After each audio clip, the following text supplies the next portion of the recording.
Tuan-tuan muslimin dan muslimat yang dirahmati Allah, Allahumma barik lana fi Ramadan. Ya Allah, berkatilah kehidupan kami dalam bulan Ramadan. Wa a'inna fihi 'ala siyam. Bantulah kami untuk berpuasa di dalamnya.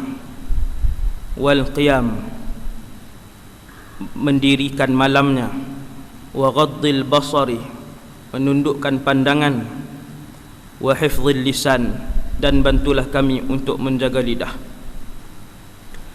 Syukur kepada Allah Subhanahu wa taala,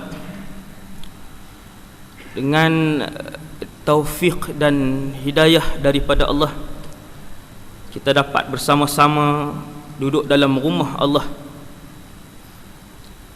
menjadi orang yang bertuah insya-Allah dengan hati yang ikhlas, menyambut Ramadan dengan majlis ilmu. Moga-moga kita digolongkan oleh orang-orang yang diterima amalan ibadah mereka, termasuklah amal ibadah kita datang untuk menuntut ilmu agama Allah. Saya diberikan tajuk sejak 2-3 bulan ataupun lebih dah, lama depa tempah 3-4 bulan tak silap saya. Tajuk alam kubur ni, suasana di alam barzakh. Walaupun tajuk bagi lama dah, baru tadi minggu ni je kan, biasalah menyegan, baru ulang kaji sikit-sikit, tak sempat tuan. Tengok balik hadis-hadis kan, kitab-kitab dan sebagainya, untuk sama-sama kita melihat pada pagi ini betapa banyak ayat-ayat Al-Quran yang berkaitan dengan kehidupan barzakh, dan juga hadis-hadis Rasulullah sallallahu alaihi wasallam yang berkaitan dengan suasana dan kehidupan di alam sana. Ada sekumpulan manusia yang tidak melihat alam barzakh, iaitu mereka yang melihat hari kiamat. Tu jawapan dia tuan.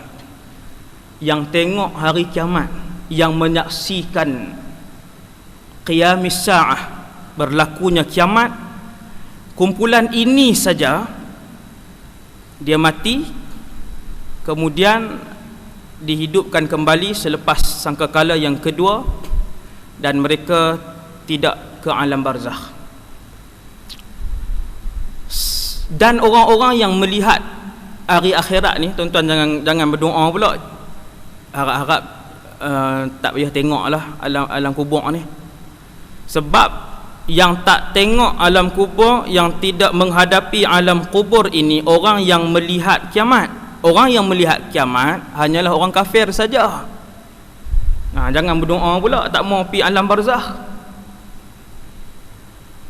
Alam barzakh adalah satu alam yang akan dilalui oleh kita semua selepas kita berada di alam dunia dan sebelum kita memasuki alam akhirat. Ada ulama memasukkan barzakh sebagai akhirat, ada ulama yang mengatakan dia sebelum akhirat, dia pintu utama untuk memasuki alam akhirat. Alam pertama yang kita duduk adalah alam arwah sebelum ni, kemudian alam rahim, dalam perut ibu ayah kita, ibu kita, kemudian alam dunia, kemudian kita akan ke alam barzakh, dan kemudian yang terakhir, nama pun akhirah, yang terakhir.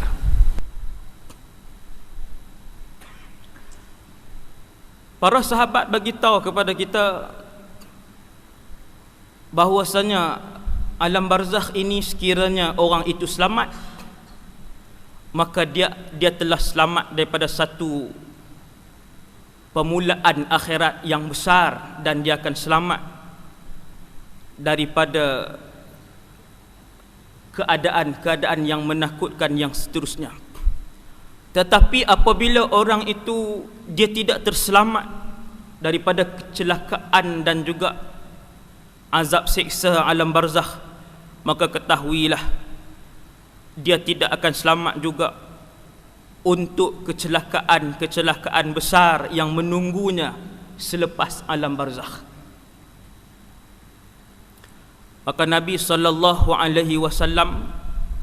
mengajarkan kita beberapa cara untuk kita berada dengan keadaan yang selesa di alam barzakh.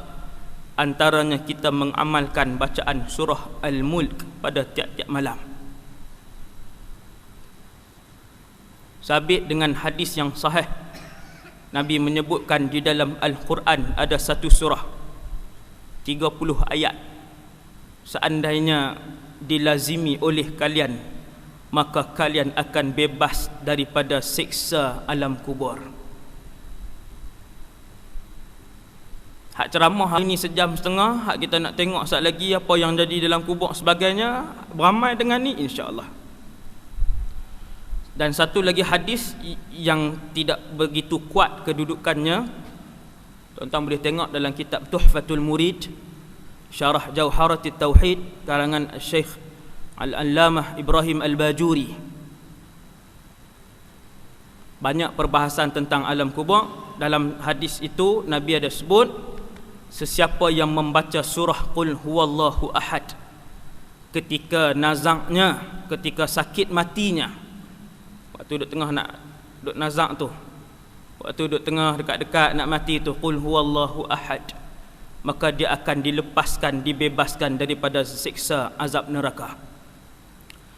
Tuan-tuan sekalian, dunia ni macam ni lah. Dengan umur dan masa yang begitu laju, seperti yang disebutkan oleh Rasulullah, yataqarabuz zaman, masa jadi singkat kata Nabi, itu petanda akhir zaman. Kita tak berasa ke lah ni? Seolah-olah saya duduk sini ceramah hak tahun lepas, setahun yang berlalu seperti 12 hari saja. Macam 12 hari dah. Berjalan celek, sekali lagi mai ceramah. Betul-betul macam 12 hari. Apakah yang telah kita isi sepanjang setahun tu?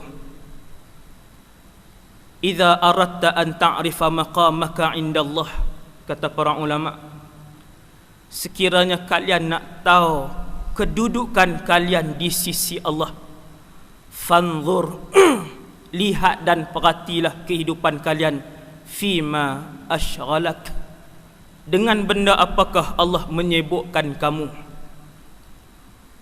Kalau Allah sibukkan kamu dengan ilmu agama, kamu ajang orang tiap-tiap hari Quran, setiap hari kamu menghadiri majlis ilmu selepas bekerja, kamu mengajar orang ramai tentang hadis dan juga tafsir, maka begitulah kedudukan kamu yang mulia sekiranya kamu ikhlas kepada Allah.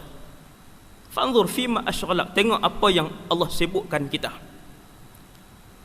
Dengan masa yang cepat, masa yang begitu pantas, ada orang 2-3 hari lepas tak sempat nak berjumpa dengan satu Ramadan, maka persiapan mesti dilakukan ketika mana kita mendengar peringatan. Waktu dengar peringatan, waktu tu kita lakukan persiapan. Ada orang lepas akad nikah balik nak makan kenduri, nak balik rumah pengantin tu, dia tu, hak pengantin tu, dalam perjalanan menuju ke rumah, aksiden, meninggal nyawa. Maka Nabi SAW sentiasa bagi tahu kepada kita, banyakkan memperingatkan diri masing-masing dan ahli keluarga dengan kematian, kerana ia akan mengurangkan semangat ataupun perasaan untuk melakukan dosa di kalangan kita. Peringat tentang mati. Macam hari ni kita buat majlis peringat tentang kematian, suasana di alam barzakh. apabila seseorang dalam keadaan nazak, saya mula daripada saat-saat awal kematian. Saya ada 4 chapter subtopik yang kita akan sebut pada pagi ni insya-Allah. Yang pertama, orang yang nazak. Ada sebahagian orang dia aksiden mati. Minggu lepas seorang wanita aksiden berkecai. Suami dia mai kutip dia punya daging dia sebagainya dalam keadaan menangis. Mai kutip daging isteri. Kecai tengah jalan tu. Maka yang ni tak ada orang duduk tepi dia sebut la ilaha illallah. Yang ni dalam bahasa Arab dia panggil mautul faja'ah. Kematian mengejut. Berenang, duk biasa berenang boleh, tak ada masalah. Tiba-tiba krem kaki duk tengah tu. Tenggelam mati. Mautul faja'ah. Duk dalam rumah, tak ada apa, duk tidur hari-hari tidur. Tiba-tiba satu malam terbakar rumah, mautul faja'ah. Dia kematian mengejut. Kematian mengejut ni kata para ulama rahatun lil mukmin. Dia adalah satu rehat kepada orang-orang yang beriman. Orang beriman dia tak ada masalah. Kerana orang beriman sentiasa merindukan Allah Subhanahu wa taala. Kita teringat tak dengan Allah? Nak berjumpa Allah, ada tak perasaan dalam hati kita? Kalau tak ada, kena cari. Mesti cari. Dia dinamakan cinta Allah yang akan menghasilkan rindu untuk bertemu dengan Allah. Kekayaan tidak menghalang orang tu nak untuk bercinta dan merindui Allah. Pangkat yang tinggi tidak menghalang Zulkarnain untuk cinta dan merindui Allah. Muka yang tampan tidak menghalang untuk Yusuf alaihissalam mencintai dan merindui Allah. Kekayaan dunia yang begitu banyak tidak menghalang Sulaiman untuk merindui dan mencintai Allah. Man ahabba liqa Allah ahabba Allahu liqa'ah. Kata Nabi, siapa yang sentiasa merindui untuk bertemu dengan Allah, Allah pun rindu untuk bertemu dengan dia. Maka bila dia mati mengejut, yang tu rahah, satu benda besar bagi dia. Allah takdirkan dia terbakar, mati. Allah takdirkan dia tenggelam, lemah, mati. Allah takdirkan dia aksiden, hancur tubuh badan dia, mati. Rahatun lil mu'min. Kerana dia sentiasa menunggu-nunggu detik untuk menghadap Allah Azza wa Jal. Dan mati secara mengejut itu, kata para ulama, hasratun alal kafir. Penyesalan yang cukup besar bagi orang kafir, munafik dan orang-orang fasik yang menangguh-nangguhkan taubat. Umur 30 tak pakai tudung lagi pasal apa? 50 60 nantilah ustaz. Tahu tak kata wajib? Tahu? Banyak hari ni. Umur 35, anak 2 orang dah. Tak semayang ke? Nantilah ustaz. 50 60 nanti kita semayang lah. Kematian mengejut akan membuatkan mereka menyesal yang tidak ada kesudahannya. Tuan-tuan sekalian, Imam Hasan Basri, dia lalu di tepi satu kumpulan orang teriak. Maka dia pun tanya, ma yubkihim, apa yang membuatkan mereka menangis? Orang jawab, kematian ahli keluarga. Imam Hasan Basri kata, subhanallah, dia terkejut. Kalau kita biasa aja. Imam Hasan Basri ni imam dari segi ilmu dan wara' dia, zuhud dia. Bila dia lalu tepi satu keluarga teriak kepada kematian mereka, dia kata, subhanallah, maha suci Allah, falyabku ala anfusihim. Sepatutnya mereka menangis mengingatkan diri mereka, sebab ahli keluarga mereka yang mati tadi, dia telah selamat daripada 3 benda yang mereka belum selamat daripadanya. Tuan-tuan, ni hak mati tiap-tiap ahli keluarga kita yang mati meninggal dunia bertemu dengan Allah, 3 benda dia dah jumpa, dia dah rasa, kita belum. 3 benda tu sangat besar. Manajau minha ba'd, kata Imam Hasan Basri. Yang mereka belum seselamat daripada 3 itu. Yang pertama, wajha malakil mauti wa qad ra'a. Dia dah tengok rupa malaikat maut. Tengok dan dah selesai. Orang yang meninggal, dia tengok muka malaikat maut waktu dia duduk dalam rumah kita. Waktu kita duduk keliling dia tu, dia seorang saja yang tengok. Sebab tu kalau orang kafir tu dia terjelin, terbeliak biji mata tu. Kata Imam Hasan Basri, wajha malakil mauti wa qad ra'a. Dia dah tengok rupa paras malaikat maut, kalian belum. Wa mararatal mauti wa qad dhaq. Kesakitan mati dia dah rasa, kamu belum. Tuan-tuan, mak kita yang dah meninggal, ayah kita yang dah meninggal, mak menakan kita yang dah meninggal, mereka melebihi kita 3 benda. Ni. Yang keduanya, daripada rasa sakit mati yang semua orang akan rasa. Dia sempat lihat alam hari kiamat ke, dia tak dan tengok hari kiamat ke, kullu nafsin dha'iqatul maut. Tiap-tiap yang bernyawa akan rasa kematian. Saya yang bercakap dan kita semua. Lagi banyak kita ingat, lagi banyak kita mendoakan kepada Allah, Allahumma hawwin alaina fi sakaratil maut. Sekejap lagi tuan-tuan akan tengok para sahabat cerita. Para sahabat cerita yang duk nazak ni. Para sahabat yang dijumpai, mereka cerita kesakitan mati ni yang semua orang kan rasa, dan Nabi akan sebut. Dan yang ketiganya, wa makanahu fil jannati awin nari faqad araf. Kata Imam Hasan Al-Basri, dia kata kedudukannya di dalam syurga ataupun neraka, dia dah tahu dah orang yang mati. Macam mana? Sekejap kita tengok hadis dia. Hadis dia.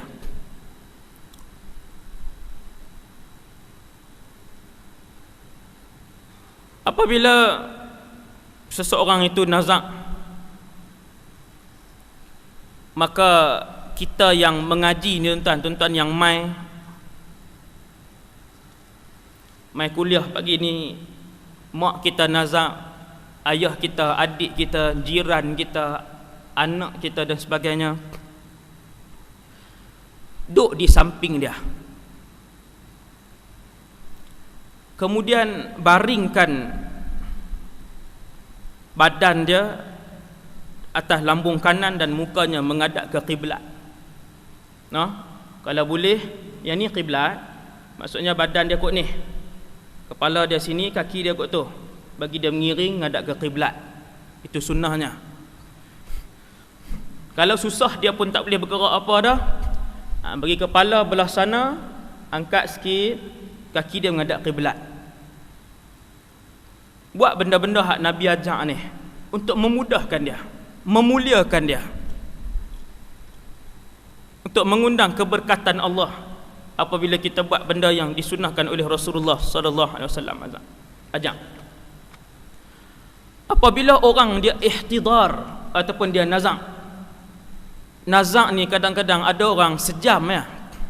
Kita boleh tahu. Tuan-tuan, nazak ni dia tengok satu tempat dia. Makan tak mau dah, cakap tak jawab dah. Kadang seharian. Jangan biang orang-orang yang bukan mahram duk pergi masuk, duk pegang dia, angkat tangan duk letak. Tuan-tuan, benda tu dosa. Dan dia tersiksa dengan benda tu. Ni kita duk masuk siapa nu? Adik-beradik berapa nu? Bau-bau kucing ke bau macam apa, berapa jauh nu? Bawa masuk duk perbetul lah, duk pegang kepala duk. Ni anak-anak mana? Panggil anak-anak. Panggil suami, panggil isteri, panggil ayah yang boleh pegang dia. Waktu nazak tu kita tengok, kita tahu. Nabi kata laqinu mautakum la ilaha illallah. Sebut kat telinga dia pelan-pelan, la ilaha illallah. Jangan duk pasang Quran bagi kuat, itu juga makruh. Pasang zikir kuat-kuat duk pasang satu rumah, makruh tuan-tuan. Orang yang nazak ni dia nak tenang. Bahkan kata Amr bin al-As, ketika mana aku nazak nanti, jangan siapa yang pakai baju merah, kerana aku takut roh aku yang nak keluar tu tengok merah tu, dia sangka yang tu api, maka dia akan jadi takut. Kita duk riuh rendah tempik daripada dapur, nak beli ayam berapa ekor, nak masak dia beradik balik ramai. Biar suasana tenang. Suasana tenang. Kita tak duk tang tu. Ni kita nak abang ni yang Nabi bagi tahu, kalau kita duk tang tu, maka keadaan kita ialah kita duk risau, kita duk takut, duk tunggu noh. Pintu akhirat, dimensi pintu akhirat sedang dibuka sedikit demi sedikit. Sebab tu yang diam tak kata apa dah tu. Tuhan duk buka dah noh. Kita tengok. Malaikat Israel dalam perjalanan bersama dengan pasukannya. Pasukan dia tuan-tuan, satgi tekan hurai, duk satgi perasaan tak ada nah.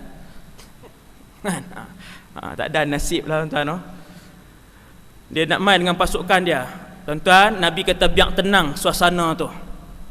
Nabi kata bisik di telinga dia, la ilaha illallah.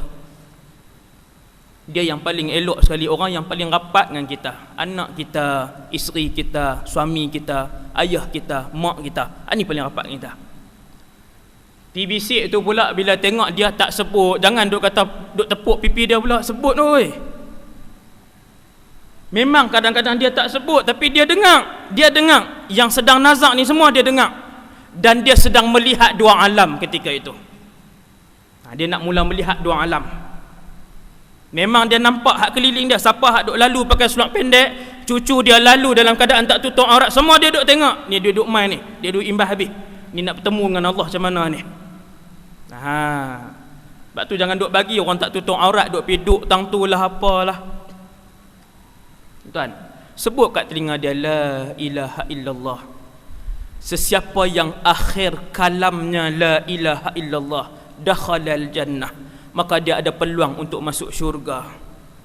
Dia ada peluang untuk masuk syurga selepas dimasukkan ke dalam neraka, seandainya ketika kematiannya dosanya lebih banyak daripada pahalanya. Dengan syarat akhir yang keluar daripada mulut dia, la ilaha illallah.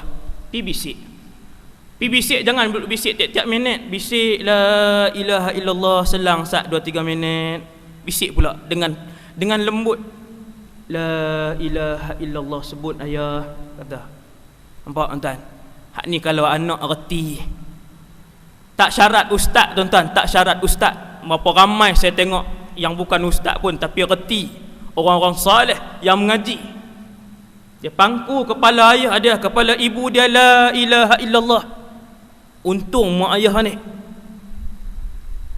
Kemudian Nabi kata, iqra'u ala mautakum yasin, baca yasin. Ada hadis noh, tak hidup bid'ah pula. Ni geng bid'ah payah agak ni. Iqra'u ala mautakum yasin, hadis riwayat Abu Daud, Ibnu Hibban, dan beliau mensahihkannya. Hadis sahih. Duk tepi dia baca yasin. Tuan-tuan, baca yasin jangan duk panggil orang tak tentu hala mai baca. Yasin wal Quranil Hakim innaka laminal mursalin. Berapa kali dah baca? 4 kali dah baca kat Pak Long. Hak tu lagi sakit mayat. Yang baca dengan tak ada tajwid, baca tak elok, lebih menyakitkan mayat. Elok tuan-tuan, ni kita sebut pagi ni semua hak persiapan tu. Nak baca yasin, panggil budak-budak mak tahfiz pun, kalau hak hari ni punya jangan duk panggil hang tahun 1 tahun 2 ni, panggil hak dah habis Quran, hak bacaan dia elok. Kita sendiri baca, anak-anak sendiri baca dengan elok, dia mendapat manfaat, dia mendapat ketenangan daripada situ. Orang yang nak sakit, nak mati ni, tak tahu kita salah seorang dalam masjid ni, kita jadi salah seorang, boleh jadi 2 orang, 3 orang. Para ulama kata dia kena husnuzan dengan Allah Subhanahu wa taala. Tuan-tuan ingat tuan-tuan, saya hak duk cakap, kita bila duk nazak husnuzan dengan Allah. Husnuzan macam mana? Kita bersangka baik bahawa kita akan menghadap Allah yang Maha Pemurah lagi Maha Penyayang. Maka Allah ini akan mengampunkan dosa kita. Zan macam tu. Kita zan macam tu, berbaik sangka dengan Allah, kerana Nabi sebut, ana inda husni dhanni abdi bi. Aku akan berada pada sangkaan baik hambaku kepadaku. Bila seseorang tu mati, tak kiralah siapa pun, mak ayah kita, anak kita sebagainya, tutup mata dia. Siapa tu? Nabi buat benda ni, hak saya sebut ni semua Nabi buat. Yang tu hadis Imam Muslim nombor 920. Nabi tutup kepala mata dia. Sebab orang mati dia akan terbuka mata. Nak cari orang mati tutup mata, yang tu filem dengan apa nama ni, cerita di Malaysia. Kan? Orang lain semua maju dah buat filem kalau mati terbuka mata. Orang Malaysia sampai hari ni, kalau mati tutup terus. Lepas ambil mana tak tahu. Kan? Orang mati dia akan buka mata dia. Dia buka mata dia, kita tutup. Kemudian lembutkan tulang-tulang sendi dia. Gerakkan tangan dia pelan-pelan, kaki dia, gerakkan sendi-sendi dia, buh minyak sikit. Letakkan satu benda yang berat atas perut dia supaya perut dia tak kembung. Benda yang biasalah, jangan tak 20 kilo pula. Biasa sekilo 2 kilo tak. Tanggalkan pakaian, salin dengan pakaian yang baru. Yang nipis, yang lain yang baru. Hak tu cara ringkas. Apabila seseorang tu dia nazak, maka malaikat pun turun dengan pasukannya. Malaikat ni nama dia yang sahih adalah Malakul Maut. Israel adalah nama yang dhaif. Nama yang dhaif. Nama yang sahih Allah sebut dalam Quran, yang Nabi sebut dalam hadis-hadis yang sahih, Malakul Maut. Malaikat maut. Bila dia turun dengan 2 pasukan. Tiap-tiap kali dia turun, dan orang yang nazak ataupun yang nak dicabut roh ini akan melihat pasukan ini. Dia tengok. Dia turun dengan pasukan pertama namanya malaikat azab, pasukan yang kedua malaikat rahmat. Banyak tuan.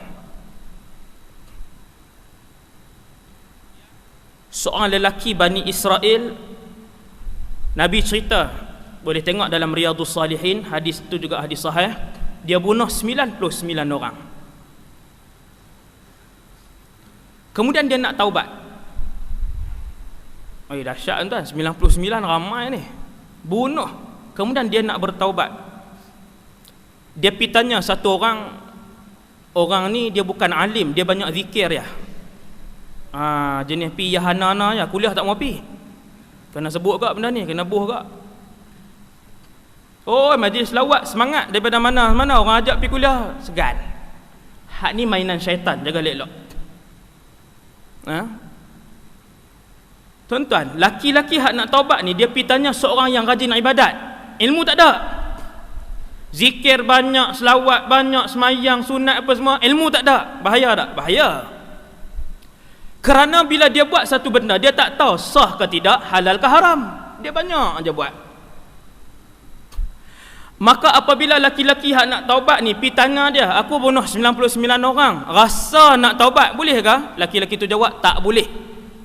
Hang gila, bunuh sampai 99 orang nak taubat. Dia buat kulak pisau, dia bunuh kawan tu pula. Pada muka 100 orang. Nampak tak ada ilmu? Nabi sebut sendiri dalam hadis itu, kemudian lelaki yang membunuh 100 orang itu pergi bertanya dengan satu orang manusia yang alim. Ada ilmu, ibadat dan ada ilmu. Alim saja tak boleh juga, dia jadi iblis. Iblis alim, tapi dia tak ada ibadat. Iblis paling alim di kalangan malaikat satu ketika dulu. Bukan satu ketika lah, sampai hari ni lah. Tapi dia tak ada ibadat. Tuan-tuan, pergi jumpa dengan orang alim yang saleh tadi, alim dan saleh tadi, dia tanya, Tuan Imam, aku berasa nak taubat, dan dosa aku dah bunuh 100 orang, boleh taubat ke? Tuan Imam ni kata, ma yahulu bainaka wa bainat taubah. Apa yang akan menghalang di antara kamu dan taubat? Tak ada benda. Orang alim tu tanya, hang duduk mana? Sekian-sekian tempat. Orang alim tu kata, tempat itu tempat orang jahat. Tempat tu semua orang tak tutup aurat. Tempat tu kalau ada pesta semua lepas pi, lepas tak pi sembahyang Jumaat. Orang alim tu kata, pindah daripada tempat tu. Pi ke taman sekian-sekian. Taman Tun Sa'dun ke manakah. Dalam hadis tu dia sebutlah pi ke tempat ni. Situ kuliah banyak. Contoh saya buat merapu tu, saya tak ada noh. Kan? Habis 10 lah. Tuan-tuan sekalian, maka orang alim tu pun nasihatkan kamu pergi ke tempat ni semua orang soleh kampung tu. Dia pun pi. Dalam perjalanan sampai ajal dia, turunlah malaikat maut dengan pasukan dua pasukan. Malaikat maut pun ambil nyawa dia. Bila malaikat maut ambil nyawa dia, roh dia siapa nak ambil? Pasukan malaikat rahmat ataupun pasukan malaikat azab? Wa qila man raq. Dalam Quran Allah sebut kalla idza balagatit taraqiya wa qila man raq. Ketika mana roh telah sampai di kerongkongan, nak ulang dah. Waktu tu malaikat maut dia tanya man raq, siapa nak ambil ni? Ketika itu malaikat rahmat kata aku yang ambil. Hak laki yang bunuh satu orang tadi, aku yang nak ambil sebab jaa taiban muqbilan biqalbihi ila Allah. Sebab dia telah bertaubat dan sedang dalam perjalanan menuju kepada Allah. Dia nak pergi berubah. Malaikat azab kata bahkan aku yang ambil. Innahu lam ya'mal khairan qat. Tidakkah kamu tahu wahai malaikat rahmat, dia tak pernah buat kebaikan sedikit pun. Tuan-tuan, dia tak buat langsung kebaikan. Dalam hadis tu Allah hantar satu orang lagi malaikat lain berupa satu orang manusia menjadi hakim di antara dua malaikat rahmat dan azab tadi. Penyelesaian dia ialah kamu ukur tempat si mati yang membuat dosa tadi. Sekiranya tempat dia mati dengan tempat baik yang dia tuju itu lebih dekat, maka malaikat rahmat ambil. Dan sekiranya tempat mati dia dengan tempat jahat, tempat maksiat yang ditinggalkan lebih dekat, maka malaikat azab sila ambil roh dia. Tuan-tuan, mereka pun ukong. Hadis sahih ni, malaikat-malaikat tu pun ukong, maka mereka mendapati tempat mati pembunuh tadi yang telah bertaubat kepada Allah dengan tempat baik lebih dekat sejengkal. Lebih setapak aja tuan-tuan. Allahu Akbar. Lebih setapak saja. Faqasu fawajaduhu shibran ilal ardi tayyib aqrab. Mereka pun ukur, mereka mendapati mayat itu lebih dekat sejengkal dengan tempat baik yang sedang dia tuju. Malaikat rahmat pun ambil pergi mana? Kita tengok hadis ni. Hadis lain pula. Kemana roh baik yang dicabut dibawa dan kemana roh jahat yang dicabut dibawa. Nak pergi ke mana kita ni? Allahu a'lam. Wallahu a'lam. Banyakkan berdoa tuan-tuan sekalian. Banyakkan berdoa. Nah, ketika malaikat maut tarik seorang sahabat nama dia Abdullah bin Abbas, dia tengok satu sahabat lain nama Amr ibn As duduk tengah nazak tuan-tuan, tapi sahabat. Ibnu Abbas tanya dia, apa yang kamu rasa wahai Ibn As? Lah ni apa kamu rasa lah ni? Ibn As duk jawab ketika tu. Dia jawab, dia kata ka'annani usfurun ala miqlati zait. Dia kata aku ni seperti seekor burung yang duduk di dalam satu mangkuk ada minyak. Burung tu duduk dalam mangkuk yang ada minyak, tahtaha niran, bawah dia duduk naik api. Burung ini la yastati'u an yatira fayanju. Dia nak terbang untuk selamat pun tak boleh, dia nak mati pun tak boleh. Hak ni perasaan ataupun apa yang dirasai oleh satu orang sahabat nama dia Amr ibn al-As. Dia rasa tuan-tuan, dia nak nafas tak boleh, nak lepas tak boleh, nak mati tak boleh, nak lepas diri tak boleh. Tu keadaan yang mati tu, orang yang ditarik nyawa dia. Kata Sayyidatuna Aisyah, Rasulullah SAW, kalau cerita tentang kematian Rasulullah panjang. Nabi Hadis yang masyhur, hak Nabi sebut waktu kematian dia, Nabi kata apa? Ala inna lil mauti la sakarat. Nabi kata, alangkah ketahuilah, sesungguhnya bagi mati itu ada kesakitan. Tuan-tuan, adakah Nabi merasakan kesakitan ketika mati? Jawapan dia, ya. Sebahagian dari kesakitan dirasai oleh Rasulullah. Tuan-tuan buka dalam kitab Mustika Hadis, ada hadis sahih riwayat Sayyidatina Aisyah, aku tidak pernah cemburu ketika melihat orang lain yang mati dengan mudah. Tak ada apa, mati senang. Setelah aku melihat sakarat Rasulullah ketika kematiannya. Berpeluh Nabi ni, jaga pitam, jaga pula pitam pula, jaga pula pitam pula. Nabi sebut ala inna lil mauti la sakarat. Orang sedia ayak di tepi Nabi, Nabi celup, capur muka dia, celup tangan, sapu di muka dia. Ala inna lil mauti la sakarat. Kata para ulama, kesakitan yang dirasai oleh Rasulullah itu adalah buah yang terakhir daripada Allah untuk meletakkan Rasulullah pada satu tempat yang paling tinggi. Tak ada orang, tuan-tuan, tidak ada makhluk yang lebih tinggi maqamnya daripada Nabi sallallahu alaihi wasallam. Orang bahas, ulama bahas, bukan saya, ulama bahas. Betul ke ustaz orang duk sebut kata siapa yang kematian dia elok ni nampak peluh lah, dia senyum ke apa ke, hari kematian dia turun hujan. Yang tu bukan qaul yang muktamad, dan yang tu bukan daripada Nabi sallallahu alaihi wasallam. Ingat tuan-tuan, no? Hak tanah kubur tu kan. Tanah kubur semua macam tu. Sagi muka merah, sagi macam-macam lah.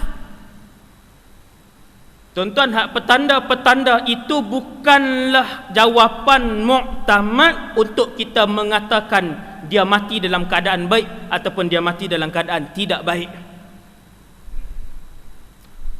Yang paling muktamad sekali ialah apabila kita tengok orang itu saleh, maka kematian dia adalah baik. Semua orang kata dia saleh, orang tahu dia ni bagus, semua orang kenal. Sembahyang dia, puasa dia, sedekah dia, tak pernah ambil hak orang, tanggungjawab kepada keluarga semua dia buat, jiran tak pernah dia sakiti, nafkah kepada anak isteri sentiasa dia bagi, hormat suami sepanjang hidup dia. Semua orang daerah, orang kampung kenal dia perangai macam tu, maka dia mati dalam keadaan yang baik. Dan yang kedua daripada Rasulullah, apabila kalian melihat satu orang yang semakin bertambah usianya, semakin baik akhlak dia dan semakin banyak ibadat dia, maka ketahuilah dia akan mati dengan husnul khatimah. Yang ni hadis Nabi. Dan apabila kalian melihat satu orang manusia yang semakin bertambah umurnya, perangai buruknya tidak berubah, ibadahnya tidak bertambah, ketahuilah kematian dia adalah su'ul khatimah. Yang ni hadis Nabi. Adapun dia mati dalam keadaan sakit, di muka dia tengok tak ada peluh, tengok dia tak senyum pun, tapi ulama besar pasal apa ni, tak ada wangi-wangian pun, tuan-tuan, hak tu semua bukan petanda yang disebutkan oleh Rasulullah. Ingat, yang tu sampingan sahaja, sampingan. Hak Nabi sebut tak sah. Apabila semua manusia memuji dia bahawa dia saleh, dia salihah, maka dia mati dengan husnul khatimah. Itu yang pertama. Dan yang kedua, umur tak sah ni. Kalau kita kata mati dalam keadaan sakit merupakan tanda su'ul khatimah, Rasulullah sakit. Rasulullah sakit. Dan kesakitan Rasulullah itu adalah bukan untuk memadamkan dosa Nabi, tetapi untuk mengangkat maqam Nabi kepada yang paling tinggi. Kalau kita diandaikan, kita ditakdirkan oleh Allah mati dalam keadaan sakit, maka ketahuilah tuan-tuan, saya yang bercakap dan kita semua yang mendengar, bahawa kesakitan itu adalah kafaratun lidzunub. Allah nak padam saki-baki dosa yang ada, supaya kita menghadap Allah dalam keadaan bersih dan sesuci-sucinya. Penutup dia di mana? Waktu kita sakaratul maut. Saki-baki dosa yang duk ada sikit-sikit lagi tu, Tuhan bagi kat sakarat. Jangan risau, sebab satgi roh kita dia nak naik sampai ke langit 7, nak menghadap Allah Subhanahu Wa Taala. Allah nak suci, Allah nak bersih. Ketika roh kita dikeluarkan, kalau malaikat rahmat yang ambil, akan dibawa kafan-kafan daripada syurga. Saya baca terus hadis dia yang panjang.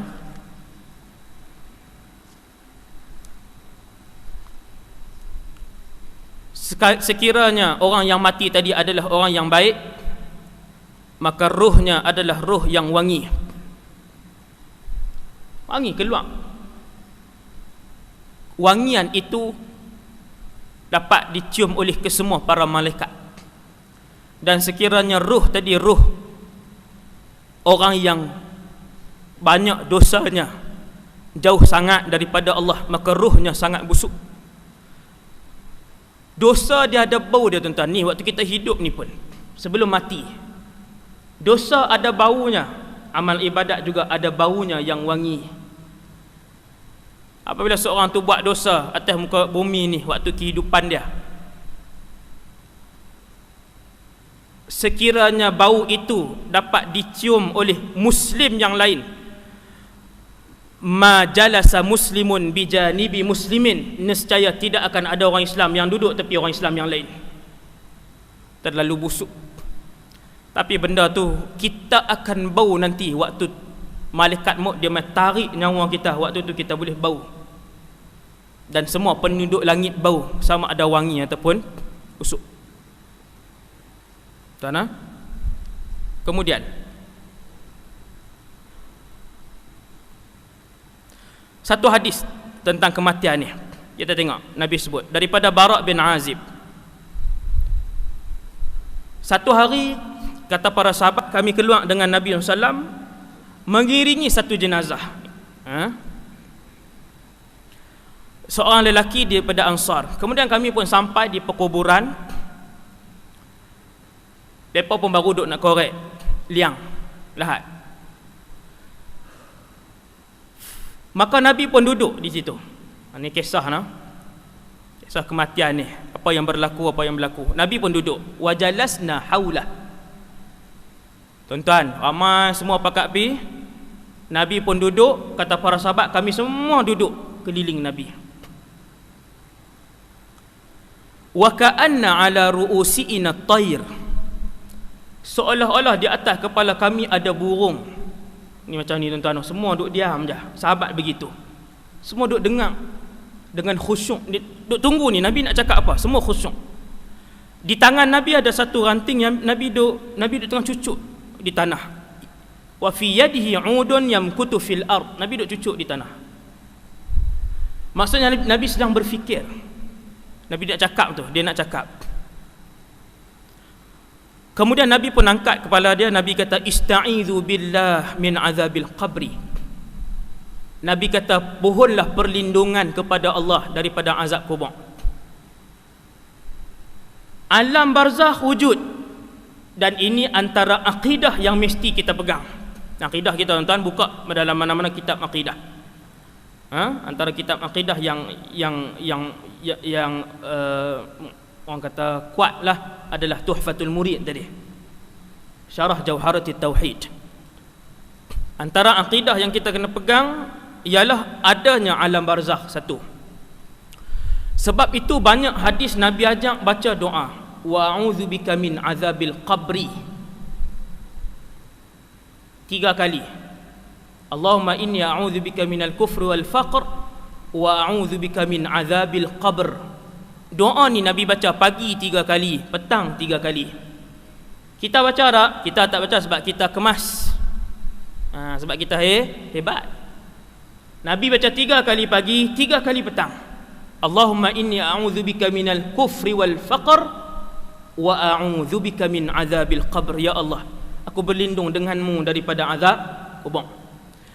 Bukan tang tu saja tuan-tuan. Tiap-tiap kali salat fardu selepas membaca tahiyat akhir, antara doa yang Nabi minta 4. Allahumma inni a'udzubika min azabi jahannam. Ya Allah, aku berlindung denganmu daripada azab jahannam. Wa a'udzubika min azabil qabri. Nampak tuan-tuan? Berapa kali Nabi minta? 5 kali sehari semalam, tiap-tiap hari dalam solat selepas baca tahiyat akhir. Fil alamin innaka hamidum majid. Doa ni 4 benda Nabi minta. wa a'udzubika min fitnatil mahya wal mamat wa a'udzubika min fitnatil masiihid dajjal. 4 benda tu. Tuan, sebab azab kubur dia ada. Saya sambung balik, Nabi duduk tengah cucuk satu ranting kayu ke tanah, kemudian Nabi pun duduk cucuk sambil berfikir. Nabi angkat kepala dia, Nabi kata ista'idzu billah min azabil qabr. Nabi mengulanginya. Kata para sahabat yang meriwayatkan hadis ni, Bara' bin Azib kata Nabi ulang 2 kali, 3 kali. Waktu bila tuan-tuan? Kuliah ni Nabi bagi waktu duduk di perkuburan. Orang duduk tengah korek tu, duduk tengah korek liang tu, Nabi dan kuliah lagi.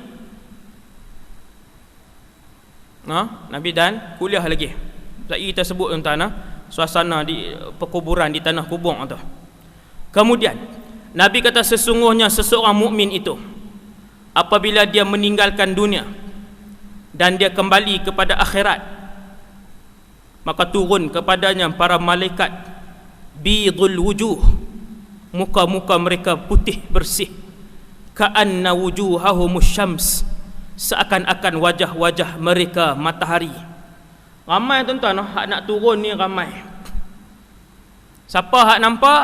Orang hak nazak dan orang yang meninggal itu nampak, walaupun jasad dia masih lagi di rumah kita, masih lagi di dalam masjid.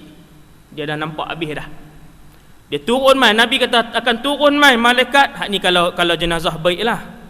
Malaikat-malaikat yang muka berseri-seri. Malaikat maut pun begitu tuan-tuan. Jangan risau. Orang yang soleh, malaikat maut dia tak mai garang-garang. Tengok tuan-tuan, Nabi sebut malaikat-malaikat yang berwajah berseri-seri tadi datang membawa kafan daripada syurga yang berwangi-wangian dan bau wangi-wangian daripada syurga. Seluruh makhluk bau kecuali jin dan manusia. Semua makhluk nampak kecuali jin dan manusia. Turun tuan-tuan. Hatta tajlisu minhu maddal basar. Orang yang mati tu, yang kita tak atas katil tadi ni, dia duk tengok tu mai daripada jauh bersusun-susun para malaikat. Kesemuanya wajah-wajah yang berseri seperti matahari yang sedang bersinar. Thumma yaji'u malakul maut, kemudian malaikat maut mai kat dia alaihi salam. Nabi sebut malakul maut alaihi salam. Kemudian dia duduk di kepalanya. Tang ni tuan-tuan. Yang lain saya tak tahu, duduk di tengah perut betul-betul pusat, duduk di kaki ke di manakah, wallahu a'lam. Saya tak berani hurai lebih. Siapa nak hurai hak lebih, dipersilakan. Saya hak mana Nabi habang hak tu saja, sebab ilmu saya takat tu je. Takat tu saja. Maka datang malaikat maut, dia pun duduk di kepala, fayaqul. Malaikat maut akan bercakap. Ya nazak ni tuan-tuan. Kita duduk keliling ni, pada ketika tu malaikat maut turun. Seandainya kita nampak, nescaya kita akan buat badan macam tu. Kita akan pergi ke tepi begitu. Kita akan bagi ruang kepada para malaikat. Seperti mana banyak hadis Nabi memberikan ruang. Bahkan Nabi pernah solat dengan jengkit kaki kerana memberi ruang kepada para malaikat. Waktu semayang kepada jenazah Hanzalah, salah satu contoh. Sahabat tanya, ya Rasulullah, kenapa duk angkat-angkat kaki? Nabi kata terlalu ramai para malaikat, aku nak bagi ruang kepada mereka. Kemudian si nazak tadi ni yang boleh jadi duk tengah buka mata lagi, malaikat mai. Tak cari lagi. Mai dah. Kita duk kalut ni. Ayyatuhan nafsut tayyibah. Malaikat maut mai dengan, kita boleh bayang tuan-tuan, satu orang wakil daripada Allah yang nak mai jemput kita. Dia mai tu pula dengan satu pasukan yang ramainya daripada bawah ni naik sampai ke langit penuh bersusun-susun, sambut dengan penuh keriangan dan penuh kebesaran. Pasal apa? Ni nak sambut kekasih Allah ni duduk di bawah. Man ahabba liqa Allah, hadis tak sah. Siapa yang seronok untuk berjumpa dengan Allah, Allah pun duk seronok nak jumpa dengan dia. Allah hantar pi malaikat maut, buat elok-elok dengan hamba aku. Perelokkan muamalat kamu dengan hamba aku. Malaikat maut pun panggil dia dengan baik. Ayyatuhan nafsut tayyibah, wahai roh yang mulia. Tengok, kita pun seronok, malaikat maut panggil. Ukhruji ila maghfiratin minallahi wa ridwan. Keluarlah kamu daripada tubuh badan ini kepada pengampunan Allah dan redanya. Hak duk nazak tu dengar dah, yang nazak tu dengar. Fatakhruju, maka ruh dia pun keluar. Macam mana tuan-tuan? Nabi kata tasilu, mengalir keluar. Kama tasilul qatratu minas siqa, seperti mana air yang keluar daripada jang ataupun teko. Keluar senang je. Malaikat maut pun tarik senang saja. Fayakhudhaha, malaikat maut pun ambil ruh tadi. Senang je tuan-tuan, dia keluar senang je. Hak ni ruh yang begitu bersih, ruh yang menghadap Allah, tidak membawa sedikit pun dosa. Hati dia tak ada dendam dengki dengan orang. Mulut dia bila bercakap tak pernah nak bercakap bohong dan nak sakitkan hati orang. Harta yang dia guna tak pernah dia ambil harta orang dan harta yang haram. Anak, isteri dan suami dia, kesemuanya tanggungjawab dia buat dengan baik. Jiran dan kawan-kawannya semua dia nasihat dan dia ajak untuk melakukan kebaikan. Apa ada tanggungjawab tuan-tuan? Banyak tu. Hak tu. Bila lulus semua senarai ni, maka dia di kalangan ruh yang keluar dengan mudah tadi. Malaikat maut pun ambil, sebab ruh itu sangat merindukan Allah. Dia pun tak di tangannya, sat dia malaikat maut, maka diserahkan kepada malaikat rahmat untuk dibawa ruh itu naik ke langit. Tuan-tuan, ruh tadi ni kita pun tengok jenazah adik-beradik kita hak duduk di bawah, dia pun habis dah nyawa, kita pun tutup mata dia, roh dia pergi mana? Roh dia naik ke atas, tak habis lagi. Roh dia naik ke atas. Lepas pun bawa. Siapa bawa?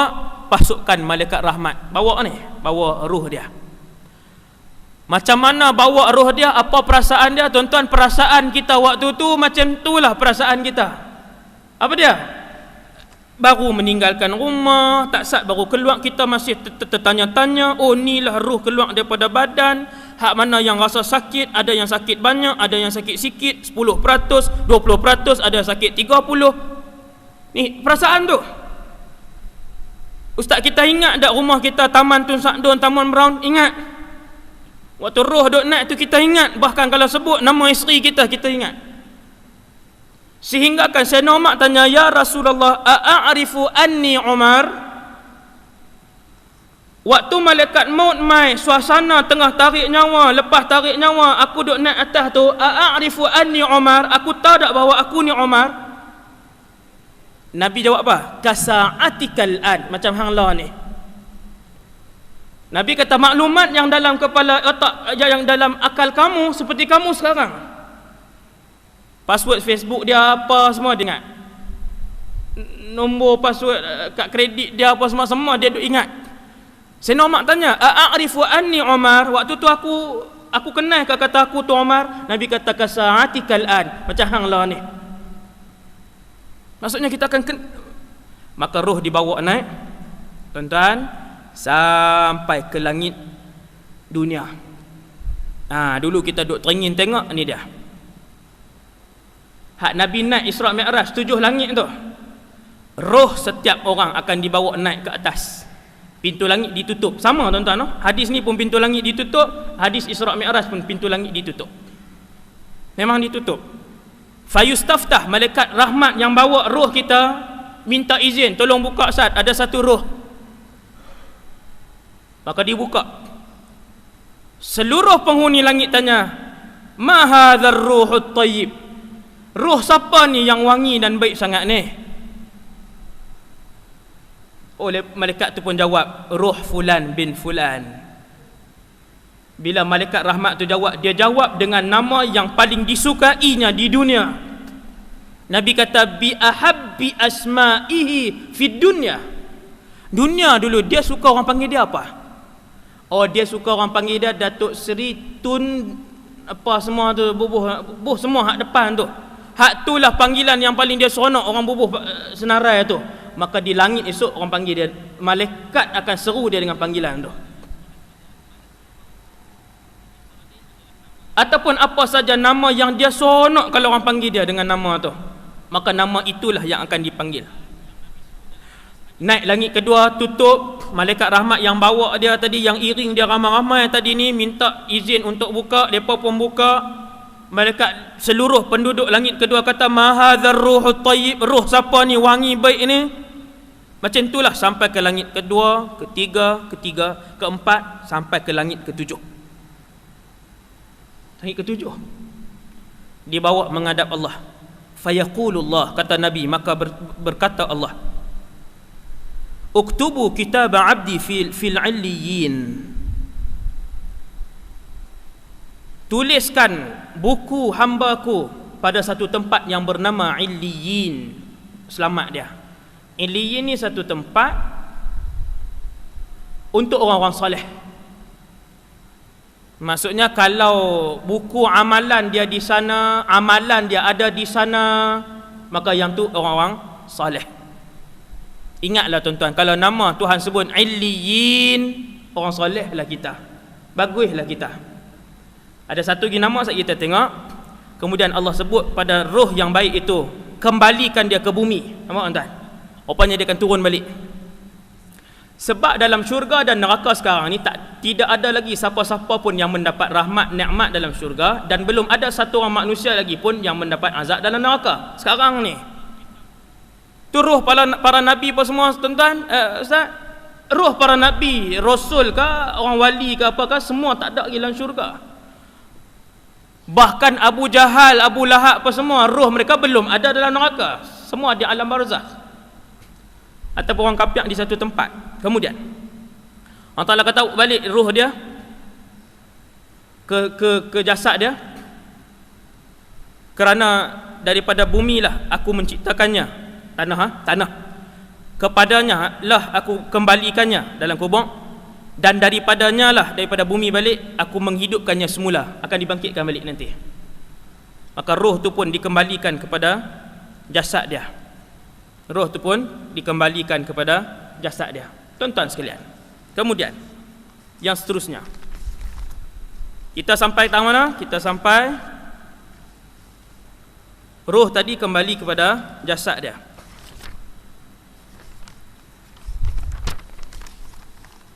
Selepas roh kembali kepada jasad,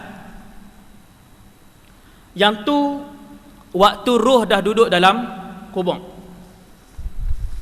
Saya nak sebut kepada tuan-tuan, semangat kita sebagai ahli keluarga apa semua ni, kita pun urus jenazah apa semua. Waktu duk urus tu, roh tidak dikembalikan lagi, kita pun urus bagiannya. Kemudian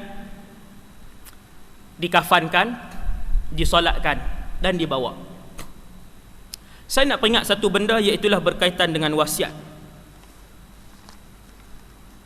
Tuan-tuan, masyarakat Melayu ni dia tak tulis wasiat. Ingatlah, kita yang hidup ni tulis wasiat. Muda ke tua ke, malaikat maut dia tak tengok kat penalan, baru 13 takkan nak ambil. Tak. Sampai arahan umur 7 tahun dia ambil. Sampai arahan umur 2 bulan dia ambil. Sampai arahan umur 80 dia ambil. Tuan-tuan sekalian, wasiat adalah sunnah. Bahkan wasiat disebutkan oleh Allah Subhanahu Wa Taala dalam Quran. Tuan-tuan boleh tengok surah Al-Baqarah ayat 182 berkaitan dengan wasiat. Siapa saja kena tulis wasiat. Dan wasiat menjadi wajib ketika mana orang tu dia ada banyak hutang. Tulis tuan-tuan, zaman hari ni semua orang ada hutang. Sekali hak bercakap ni, tu kereta tu nak merubah, kereta, rumah. Tuan-tuan, wasiat jadi wajib sekiranya kita ada hutang. Kalau kita tak mau tulis, rugi kita. Kerana hutang dengan manusia yang sengaja dilambatkan walaupun RM1 menghalang kita daripada masuk ke dalam syurga Allah. RM1, bukan RM1. Nabi sebut sebiji kurma. Nabi tak sebut RM1, Nabi sebut sebiji kurma yang kita berhutang.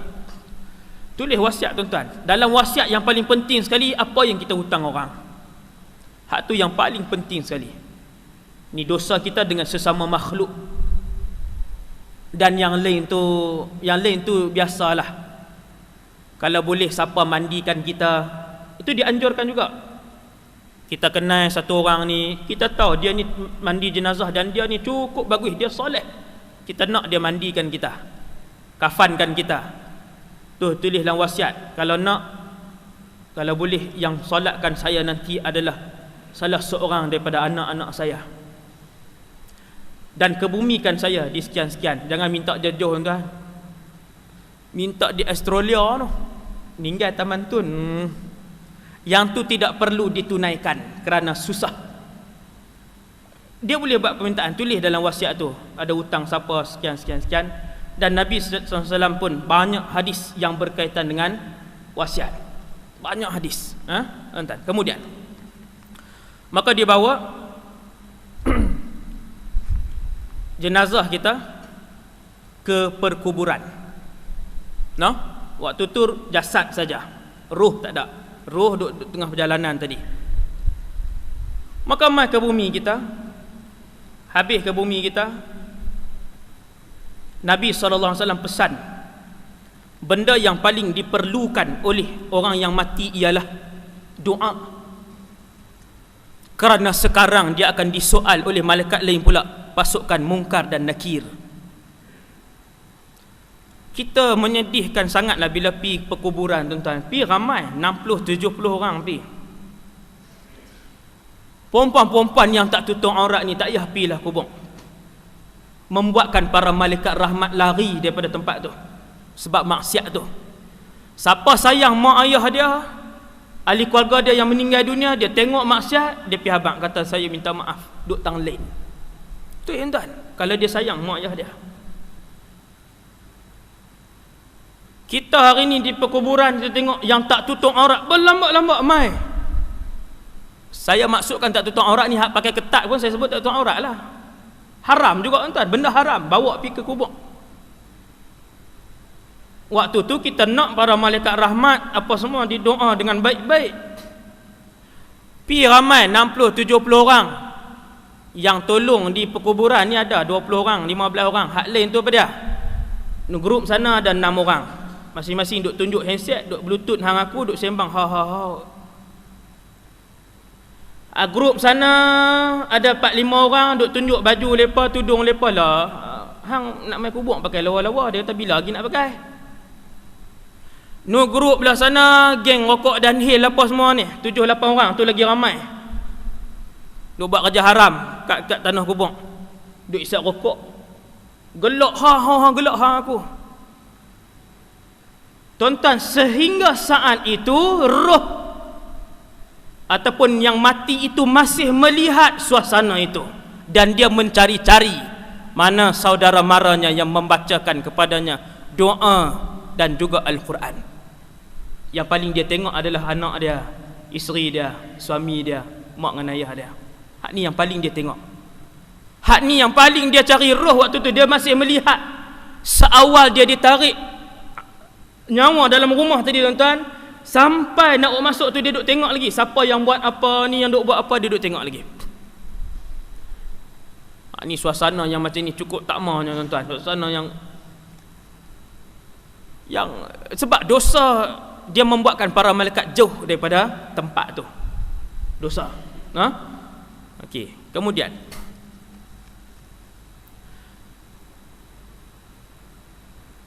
dia pun dimasukkan jasad kita lah, jasad kita. Orang pun ambil, pun masuk. Tanam, baca talqin ke tak baca talqin, ikutlah benda sunat. Baca pun tak apa, tak baca pun tak apa. Nabi buat tazkirah terus tadi tuan-tuan. Nabi buat tazkirah terus. Maka laki-laki tadi pun ataupun si jenazah tadi dimasukkan. Malaikat mai terus ke? Tak lagi. Kita yang duduk atas ni hak teriak, hak tak teriak, hak buat teriak, hak ingat kata mayat sebagainya lah. Pakat balik.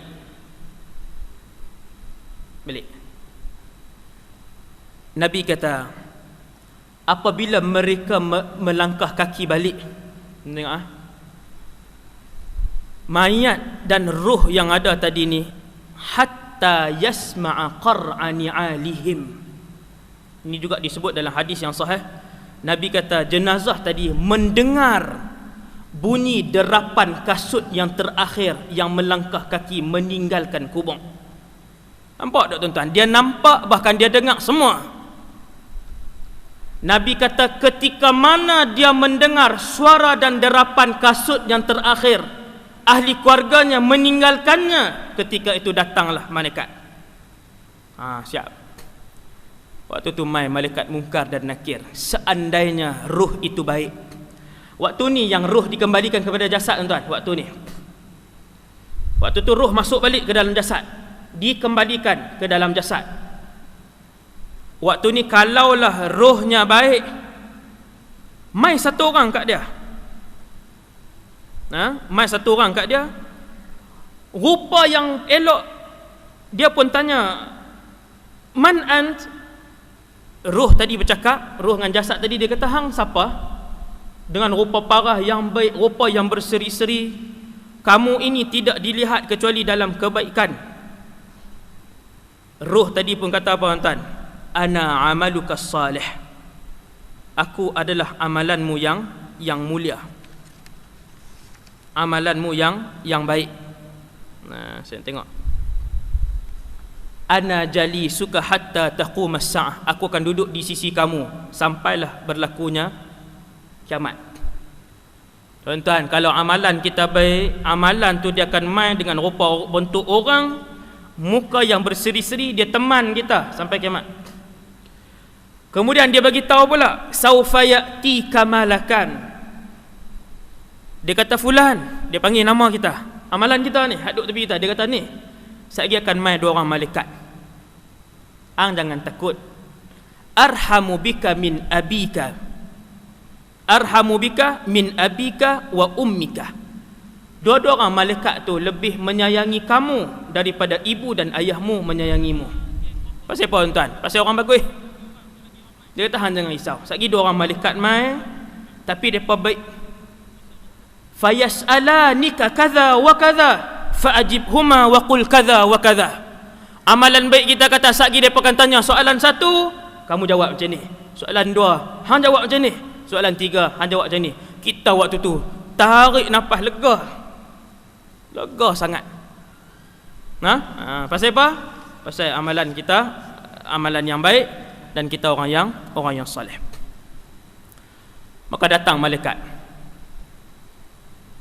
Bila datang malaikat, dua orang tadi, Munkar dan Nakir, ada orang disoal seorang malaikat saja. Supaya apa? Tidak memberi tekanan kepada dia. Ada orang disoal dua orang malaikat. Ada orang yang tidak disoal, orang mati syahid. Orang yang berperang fi sabilillah, syahid dengan ikhlas, dia tidak lagi disoal oleh Munkar dan Nakir. Tak tanya dah, tuan-tuan, tak tanya dah. Roh mereka berterbangan di dalam syurga, di dalam paruh burung-burung hijau. Yang tu ada juga dalam kitab Tuhfatul Murid. Hak ni roh orang-orang yang mati syahid. Ada orang ditanya, dua-dua orang malaikat tanya dia, yang ni tanya, yang ni tanya, yang ni tanya, yang ni tanya. Ada yang sehari, kata para ulama, ada yang 40 hari, ada yang sampai macam itulah, ikut tahap orang. Setelah dikembalikan, dia, para malaikat tu pun tanya dia, man rabbuka. Tuan-tuan, soalan ni semua orang dah tahu, tetapi tak semua orang boleh jawab. Sebab ketika itu kita bukan jawab dengan lidah kita macam kita hidup di dunia sekarang ini, tetapi kita jawab dengan amalan kita. Bisa biqatil a'mal.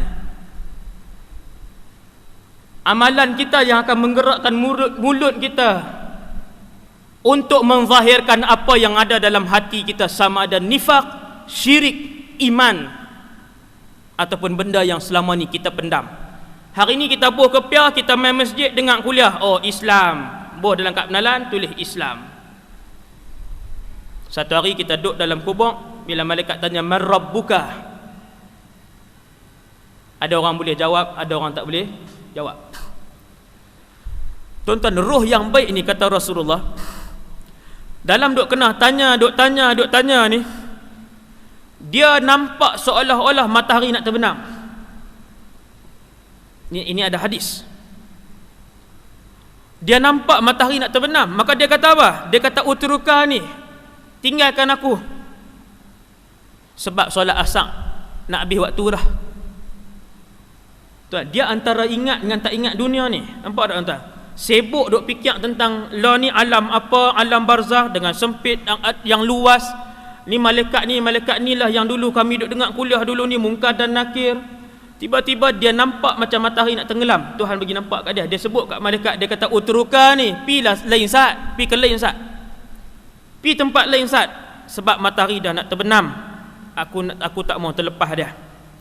Maka Munkar dan Nakir kata, ya Abdallah, wahai hamba Allah, kamu telah pun memasuki satu alam yang tiada lagi amal padanya. Tak ada dah tuan-tuan, tak ada dah baca Quran, tak ada dah sedekah, tak ada dah puasa sunat, tak ada dah bangun malam, tak ada dah tuan-tuan. Kata malaikat tu, alam ini wahai fulan bin fulan, kesemuanya perhitungan semata-mata. Hitung alam ni adalah alam hitung. Nabi kata, malaikat kedua Munkar dan Nakir tadi pun tanya kepada orang soleh tadi, roh yang soleh, man rabbuka? Dia jawab, Rabbi Allah, agama aku Allah, Tuhanku Allah. Ma dinuka? Apakah agama kamu? Diniyal Islam, agamaku Islam. Madza taqulu fir rajulil ladzi bu'itsa ilaikum? Apa yang kamu kata kepada lelaki yang telah diutuskan kepada kamu? Huwa Rasulullah, dia pesuruh Allah. Mulut kita akan jawab, amalan kita melalui amalan kita. Bagaimana kamu tahu? Kita tak tengok Rasulullah, macam mana kita tahu dia pesuruh Allah? Kita baca kitab Allah, kita akan jawab, qara'tu kitab Allah, aku baca kitab Allah, maka aku beriman dengannya dan aku percaya dengannya. Satu suara, kata Rasulullah, berseru daripada langit, an sadaqa abdi, hambaku telah berkata benar, fafrishuhu minal jannah, sediakan dia dengan tempat tinggal seperti syurga. Tak masuk syurga ya tuan-tuan, tapi Allah suruh buat macam syurga lah. Allahu Akbar, selesa dah tuan-tuan, selesa dah. Roh dia saja ke duduk tang tu? Nanti kita tengok. Mai suara daripada langit ketika tu, lepas kita lulus soalan demi soalan, selesai, habislah tuan-tuan. Bukan dia nak tanya sampai setahun. Malaikat Munkar Nakir dia tanya sekali tu je, kalau orang soleh, habislah. Mai suara daripada langit, sediakan tempat dia seperti syurga. Wa albisuhu minal jannah, pakaikan kepada dia pakaian syurga. Waftahu lahu baban ilal jannah, buka, tunjuk kat dia satu pintu, terus sampai ke syurga. Tuan-tuan, Allah suruh para malaikat buka pintu syurga daripada alam dia ni, daripada kubur dia, nampak sampai ke syurga. Bila malaikat yang Allah arahkan buka satu pintu syurga, nampak daripada tempat tinggal kubur dia, maka mai wangi-wangian syurga kat dia. Lepas tu kubur dia jadi luas, maka dia berdoa, ya Rabbi ajil bis-sa'ah, ajil bis-sa'ah. Apa dia tuan-tuan? Ya Allah, cepatkanlah kiamat, cepatkanlah kiamat. Kiamat ya tuan-tuan waktu tu? Tak kiamat lagi. Yang tu baru alam barzakh. Baru alam barzakh tuan-tuan, panjang lagi perjalanan masih sangat jauh di padang mahsyar. Habis padang mahsyar berdiri depan Allah nak timbang, habis berdiri timbang nak lalu titian sirat, jauh lagi. Maka bila buka satu pintu syurga ni, dia pun tengok lubang tu menuju terus ke syurga. Mai wangi-wangian kat dia, kubur dia pun jadi luas. Dia pun berdoa kepada Allah, ya Allah, percepatkanlah kiamat. Kemudian orang kafir pula tuan-tuan, wal-iazubillah, yang ni kita minta lindung daripada Allah. Selalulah mohon kepada Allah, janganlah roh kita roh orang yang tak baik tuan-tuan. Kata Rasulullah, orang kafir, roh yang tidak baik, bukan kafir, roh yang tak baik pun, ataupun yang tidak baik, dosanya lebih banyak bila dia meninggalkan dunia. Malaikat mai dengan muka yang hitam tuan-tuan, sudul wujuh. Malaikat ni, kalau cerita malaikat malaikat ni bila dia buat muka garang begini tuan-tuan, apabila dia melihat kepada penduduk neraka, nescaya pitamlah penduduk neraka dengan muka mereka yang bengis. Dia tengok je tuan-tuan, tak cerkah lagi, dia tengok je. Hak ni kalau ruh tu ruh yang tak baik tuan-tuan, mai malaikat sudul wujuh, malaikat-malaikat yang hitam rupa mereka, bersama dengan mereka pakaian yang lusuh dan busuk, lalu dipakaikan kepada mereka ke semua pasukan malaikat yang diketuai oleh malaikat maut itu. Di belakang dia kesemuanya malaikat azab. Nabi kata kesemuanya muka bengis. Bayang tengok tuan-tuan, dahlah kali pertama tengok malaikat, hak mai turun tu pula malaikat maut pun turun dengan muka yang bengis. Para malaikat tu, so langit pertama tidak dibuka. Nabi baca ayat ni, Nabi kata pintu langit tidak dibuka ketika tu. Allah sebut dalam Quran, Nabi istishhad dengan ayat ni, wala yadkhulunal jannah, mereka takkan masuk dalam syurga, hatta yalijal jamalu fi sammil khiyat, sehinggalah seekor unta boleh masuk ke dalam lubang jarum, barulah puak-puak ni masuk syurga. Tuan-tuan, lubang jarum, unta nak masuk bila? Jawapan dia tak masuk dah. Samalah seperti mana roh-roh busuk, roh-roh hina yang membawa dosa yang begitu banyak, yang tak heran buat dengan orang kerosakan di atas muka bumi Allah.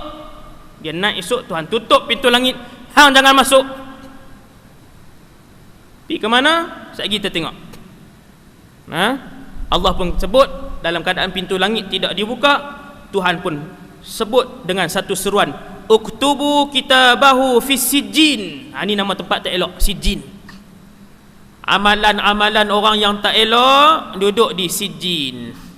Allah sebut dalam Quran kataan sijjin, kalla inna kitabal fujjari lafi sijjin. Nampak tuan-tuan? Buku-buku amalan orang-orang yang fajir, yang fasik ada dalam sijjin. Kita nak illiyin tuan-tuan, kita nak illiyin. Apa jadi tuan-tuan?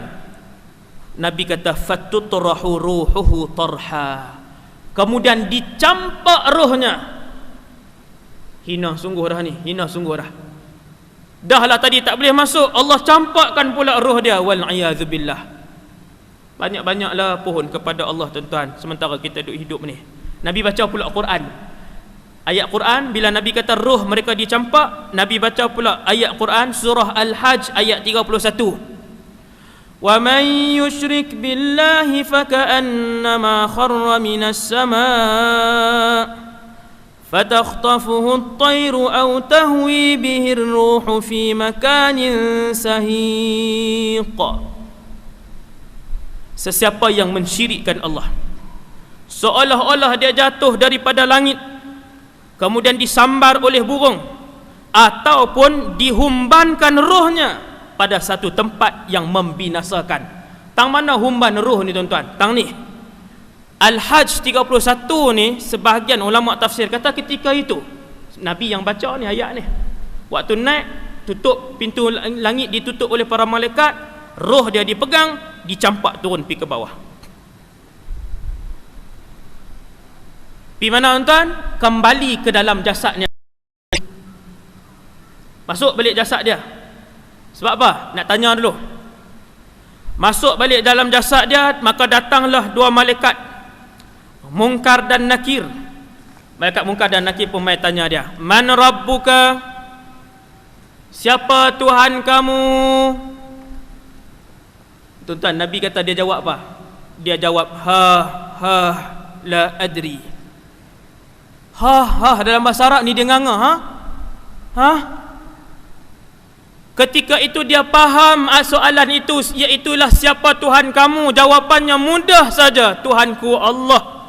Tetapi mulut dia seolah-olah dikunci, kerana amalan baiknya tiada untuk membuatkan dia boleh jawab Rabbi Allah. Dia jawab la adri, aku tak tahu. Keluar daripada mulut dia kata Rasulullah, aku tak tahu. Malaikat tanya, madinuka, apa agama kamu? Dia kata dua kali lagi. Nabi sebut, dia kata La adri. Dia terkejut tuan-tuan. Dengan soalan tu dia terkejut. Dia kata tak tahu. Kemudian soalan ketiga, apa yang kamu i'tiqad kamu kepada lelaki yang dihantarkan kepada kamu? Rasulullah lah. Kalau kita jawab, huwa Rasulullah, orang yang membawa ruh dan amalan yang buruk, dosa yang banyak, dia akan jawab, la adri, aku tak tahu.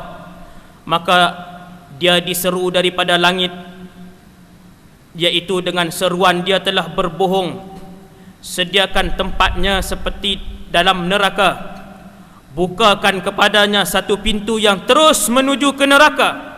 Maka kata Rasulullah SAW, ketika itu kepanasan daripada neraka datang melalui pintu yang dibuka, duk kena dia,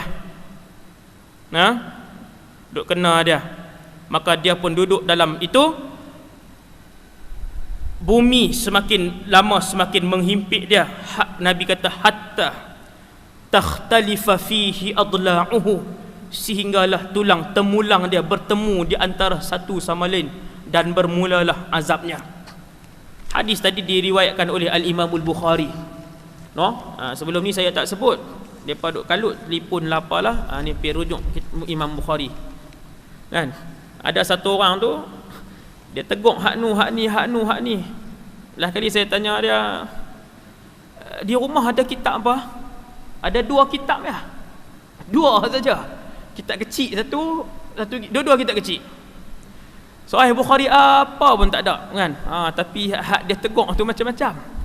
Saya kata guna 2 kitab tu ajalah. 2 kitab tu lah. Saya kata, cik saudari oi, ada ratus ribu lagi hadis lain. Ada Sahih Ibnu Hibban, ada Sahih Ibnu Khuzaimah, ada Mustadrakul Hakim, ada Sahih Bukhari, ada Sahih Muslim. Hak tu baru 0.1% ilmu hadis. Hak tu ada di rumah tu, tuan-tuan. Jadi tak apalah saya sebut kat tuan-tuan, hak mana yang pandai rujuk tu boleh buka. Tuan-tuan, kemudian waktu duduk alam kubur, antara azab dalam alam kubur, tuan-tuan, ke sebelah kita berhenti. Nak kat 2 jam dah tu kan. Ke sebelah kita berhenti. Hadis Nabi, tuan-tuan dengar ni, hadis Nabi. Hak ni juga dalam Sahih Bukhari. Satu hari, hadis ni riwayat Samurah bin Jundub. Habis mayang subuh, ni dalam alam kubur tuan-tuan. Habis mayang subuh, Nabi pun palingkan muka dia tengok kami macam ni lah. Nabi kata, semalam ada siapa-siapa mimpi tak? Nabi tanya. Sahabat kata tak. Kemudian Nabi cakap lagi. Nabi tanya lagi. Nabi kata, ada tak siapa-siapa mimpi semalam? Cuba ingat elok-elok. Mereka kata tak. Kemudian Nabi kata, akan tetapi semalam aku mimpi. Aku jumpa 2 orang lelaki. Saya tak baca dah hadis ni, saya terus terjemah kat tuan-tuan. Nabi kata, semalam aku mimpi ada 2 orang lelaki. Hadis ni berkaitan dengan azab kubur. Hak tuan-tuan nak tahu ni, dalam kubur ni ada azab tak? Ada. Macam mana jenis azab orang kena? Ni dah. Nabi kata, semalam aku mimpi 2 orang lelaki main dekat aku.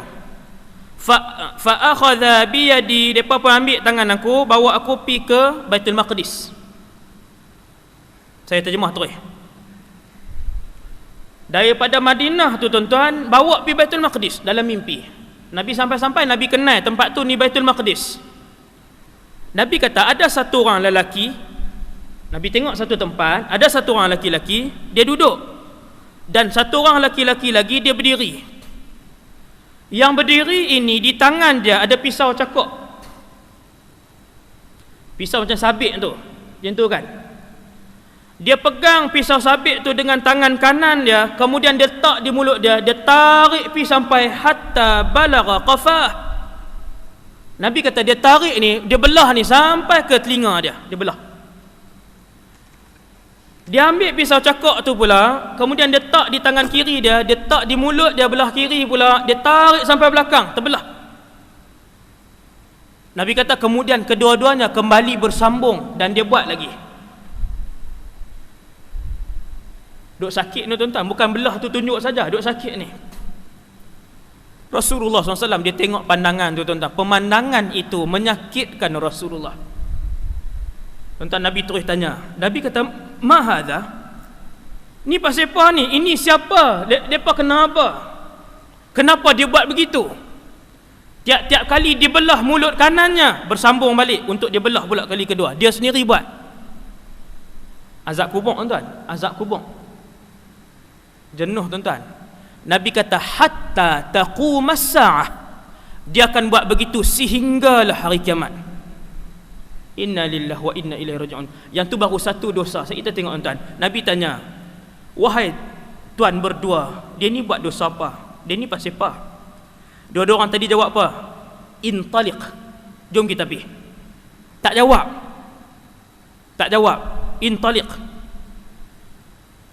Pergi satu tempat. Tengok di situ ada satu orang lelaki-lelaki duduk terlentang. Duduk terlentang. Hak ni contoh je tuan-tuan. Nak sebut semua azab kubur tak dan. Tambah 3 jam lagi. Nah, larat ke tunggu. Kalau semua azab kubur, saya ambil contoh satu. Ni hadis sahih Bukhari, sebab tu saya ambil contoh ni. Tuan-tuan, laki-laki duduk terlentang. Kemudian ada satu orang laki-laki berdiri, dia pegang batu besar. Fayashdahu bihi ra'sahu, dia hempuk, bukan dia tak, dia hempukkan ke atas kepala laki-laki yang duduk terlentang tadi. Fa idza darabahu, apabila dia hempuk batu tadi, tadahdahal hajar, berkecai-kecai batu tadi. Maksudnya dia hempuk tuan, bukan dia letak pelan-pelan. Pecah kepala kawan tadi, kemudian dikembalikan oleh Allah. Hak laki-laki berdiri tadi ambil lagi batu besar, dia hempuk lagi.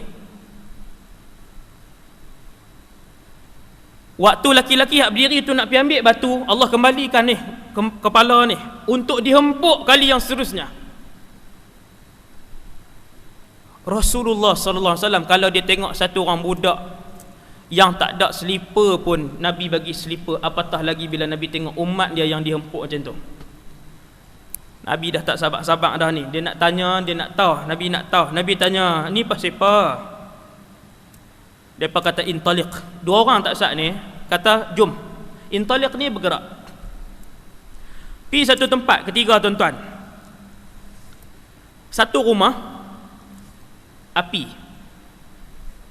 Kalau tuan-tuan pernah tengok tempat bakar roti orang Arab, ataupun di negara Eropah, kalau tuan-tuan pernah tengok rumah api yang ada dalam rumah mereka, hak mereka duk tok kayu api tu kan, mereka duk tok kayu api tu, dia bawah luas, atas dia kecil. Tempat bakar roti di negara Arab pun macam tu juga. Dia ada lubang, dalam tu penuh dengan api, di tengah-tengah tu dia tak roti. Roti tu tak kena api pun tuan-tuan, tapi terbakar roti, masak daging. Dia panas lah jadi macam tu. Atas dia kecil, bawah dia besar. Nabi sebut macam itulah. Nabi kata kami pun bergerak ke tempat ketiga, ke satu lubang seperti mana ketuhar besar. Atasnya sempit, wa asfalahu wasi'. Nabi kata bawah dia luas. Kemudian dihidupkan api dalam tu. Apabila api tu menyala-nyala, aku melihat orang melambung-lambung di dalam bekas tu. Dan mereka kesemuanya telanjang bulat, lelaki dan perempuan. Melambung-lambung tuan-tuan. Dan apabila api tu khabat ni dia api. Setiap kali laki-laki yang duduk dalam sungai tu nak keluar, laki-laki hak duduk di tepi sungai tadi jalan balik nak keluar daripada sungai tu, hak duduk di tepi ni dia hempuk batu kena mulut, pecah pula mulut tadi. Dia berunduk balik. Mulut tadi kembali elok, dibaling lagi. Nabi tanya, "Ni pasal apa?" Dua orang lelaki tadi kata intaliq. Sikit. Nabi kata sampai di satu taman yang sangat indah, cantik taman ni, raudatin khadra. Dekat taman itu ada satu pokok yang sangat besar. Nabi kata syajaratin azimah. Tuan-tuan, mimpi para nabi adalah wahyu. Para nabi wahyu. Ni mimpi nabi lah ni, hadis ni. Nabi kata aku sampai satu taman yang sangat cantik, ada satu pokok yang sangat besar. Di bawah teduhan pokok tadi ada satu orang tua bersama ada satu orang laki-laki dekat dengan pokok tadi. Dia ada api dan dia hidupkan api tadi. Maka mereka pun bawa aku naik atas pokok tadi. Rupanya dalam pokok tadi ada satu rumah yang sangat cantik. Pokok itu tuan-tuan rupa-rupanya adalah satu rumah. Ini desain akhirat, desain syurga. Kita nak buat bila tak tahu. Tuan-tuan tengok tu pokok. Tapi bila masuk, rupanya ruang tamu, ada lift, ada eskalator, aircon, bilik ayak, swimming pool.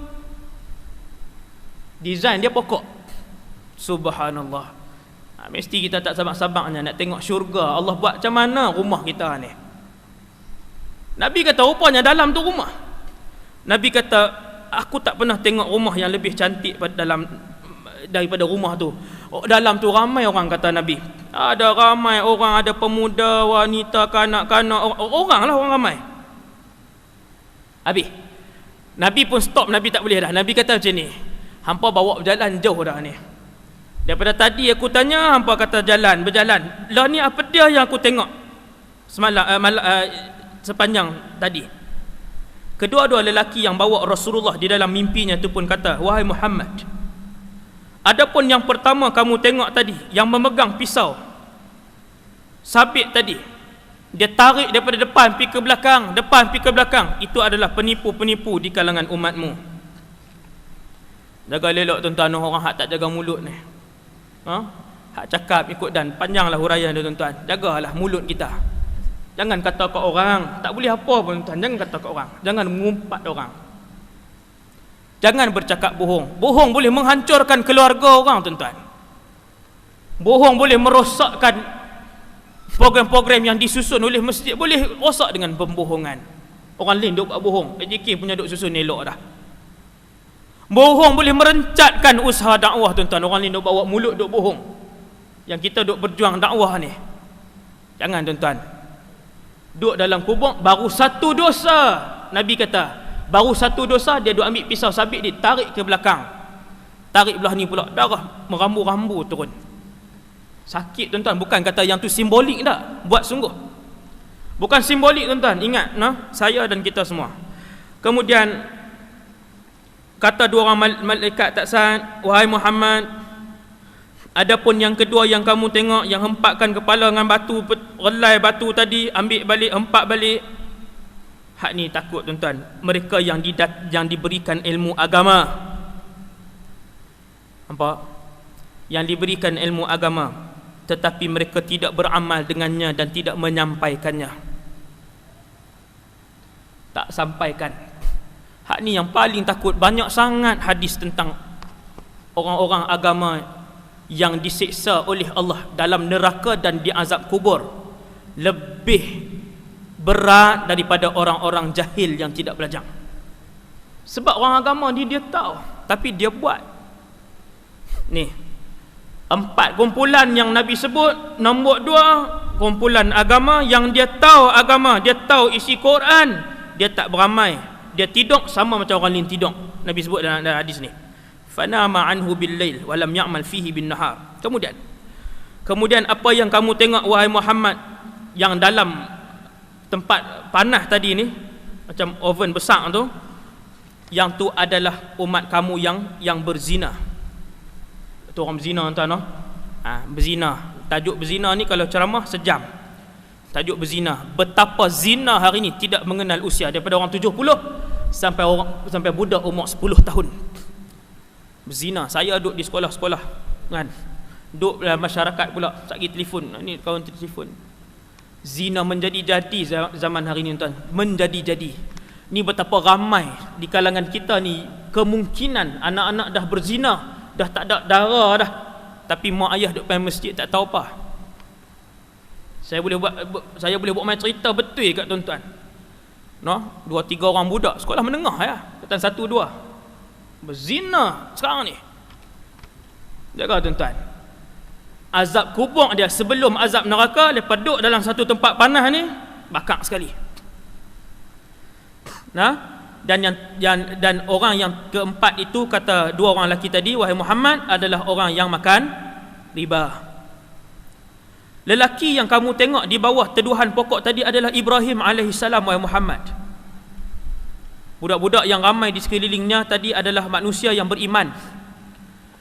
lelaki yang kamu tengok sedang menyiapkan api tadi adalah Malik, wahai Muhammad. Dia sedang menyiapkan api. Tiap-tiap kali api itu kurang, dia tambahkan api itu.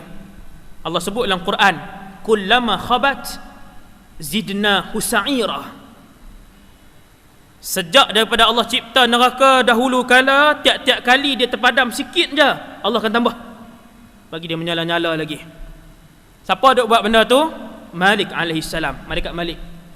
Dia yang duk tambah. Kullama khabat, tiap-tiap kali api neraka dia nak terpadam, bukan nak terpadam lah, kurang sikit, zidna husa'ira, kami tambah. Habis, ni penutup dia. Ke sebelah dah, habis dah penutup dia. Jadi tuan-tuan, 2 jam kan. Depa peringat dalam Facebook, ustaz kali ni jangan duk buat sat-sat nah. Amboi. Nak suruh lama-lama, ni 2 jam cukup lah. Saya petang ni pula, malam pisik pula. Tuan-tuan sekalian, penutup dia. Selepas roh-roh yang baik masuk ke dalam alam kubur, malaikat pun mai tanya. Habis malaikat pun pi dah, dia pun kubur dia pun jadi besar. Tiap-tiap hari dia duk nampak dah syurga daripada kubur dia.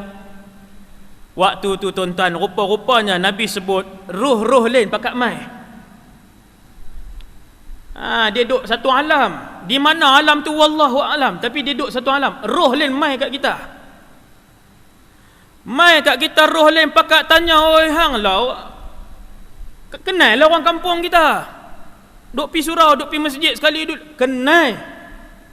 Pakat duk lawan tanya, ni anak aku itu aku meninggal duk universiti lagi. Dia sudah menikah, anak 2 dah.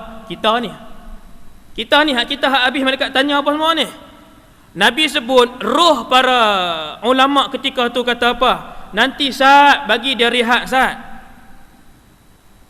Hak roh lain hak kenal kita lah. Hak tak kenal macam kita di dunia ni lah, tak tegak lah. Yang kenal ni dia pi. Roh para ulama kata nanti saat da'uhu hatta yastariha min ana'id dunya. Hampa tinggal saat dia baru habis letih dunia tu. Mai alam kita ni duk letih lagi, tunggu saat. Pakak duk lawan tanya, ni mati lagi, mati. Akhirnya depa tanya satu orang, Nabi sebut depa tanya satu orang, fulan bin fulan mati tak lagi? Hak roh yang baru tadi kata mati dah, laqad mati dah. 3 tahun dah mati. Hak roh-roh lain heran, dia berkata tak lalu pun kok ni, tak mai pun. Tuan-tuan, hak ni jawapan kepada roh-roh kapiak depa himpun tempat lain. Dia tak lalu tempat roh orang-orang baik, dia tak lalu. Tu dia cerita dia. Bila depa tanya roh baru tadi, ni fulan bin fulan Haji Mai mati lagi. 3 tahun dah, tak nampak pun. Roh para ulama jawab, laqad dhahaba ila ummihil hawiyah.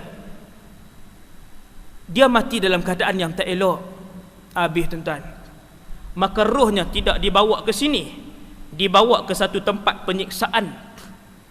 Fabi'sal walid wa bi'satil murdi'ah.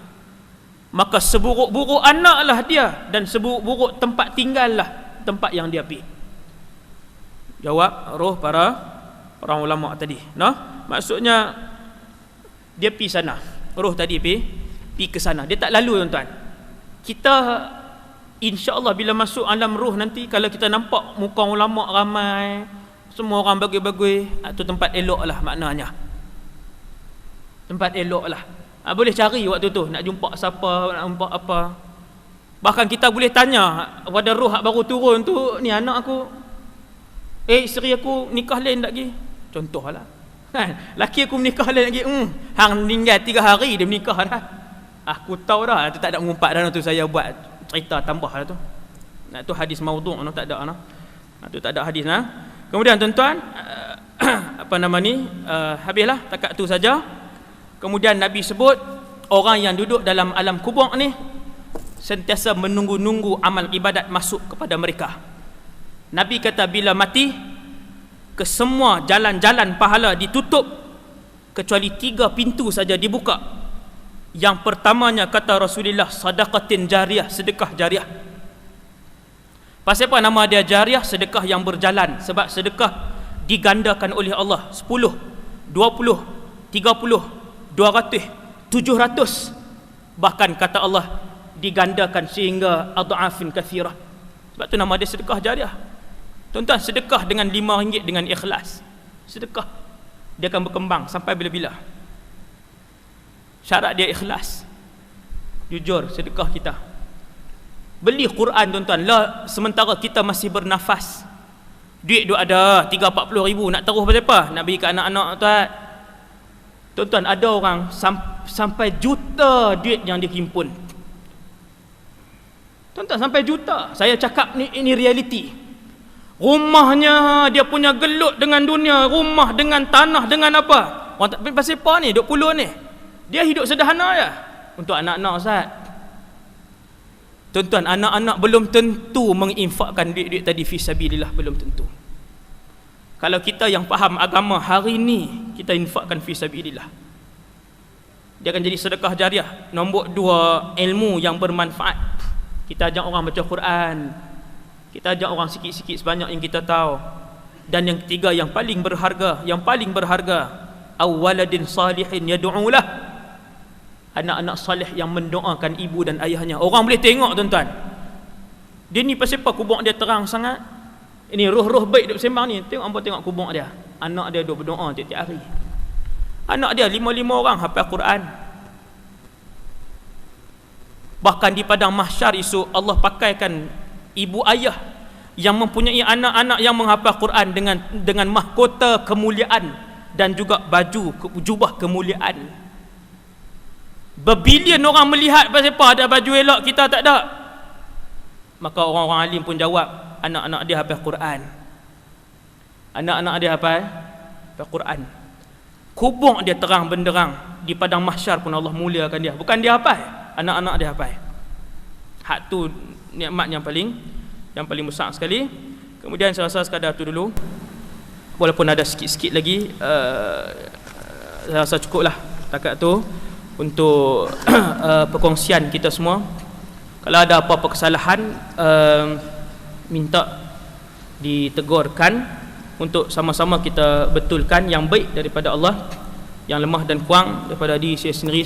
Moga-moga kuliah 2 jam kita memberi manfaat, azam baru untuk kita melakukan perubahan, untuk menghadapi satu alam yang pasti kita akan tengok satu hari nanti. Dengan maklumat daripada Rasulullah sallallahu alaihi wasallam itu, moga-moga boleh mengurangkan ketakutan kita, kerisauan kita ketika mana kita berada pada tempat itu. Yang baik daripada Allah, yang lemah dan kurang diri saya sendiri. Aqulu qali hadza astaghfirullahal azim li wa lakum. Kita tutup dengan tasbih kafarah. Subhanakallahumma bihamdik, asyhadu an la ilaha illa anta, astaghfiruka wa atubu ilaik. Bismillahirrahmanirrahim. Alhamdulillah wassalatu wassalamu ala rasulillah. Allahumma allimna ma yanfa'una, ya Allah, ajarkan ilmu yang bermanfaat pada kami. Wanfa'na bima 'allamtana, manfaatkanlah ilmu yang kau curahkan kepada kami. Wazidna ilman wa amalan wa ikhlasan fi hayatina, tambahkanlah kepada kami Allah ilmu, amal, ibadah dan keikhlasan dalam kehidupan kami. Allahumma barik lana fi Ramadan, berkatilah kehidupan kami dalam bulan Ramadan. Berikanlah taufik dan hidayah kepada kami untuk membanyakkan amal ibadah di dalamnya. Ya Allah, terimakanlah ibadat-ibadat yang kami lakukan dalam bulan Ramadan dengan keikhlasan. Ya Allah, ya Tuhan kami, sekiranya Ramadan yang pada tahun ini adalah yang terakhir untuk kami, maka kau jadikanlah Ramadan ini yang terbaik dalam kehidupan kami. Wa sallallahu ala sayyidina Muhammad wa ala alihi wasallam. Walhamdulillahi rabbil alamin. Assalamualaikum warahmatullahi wabarakatuh.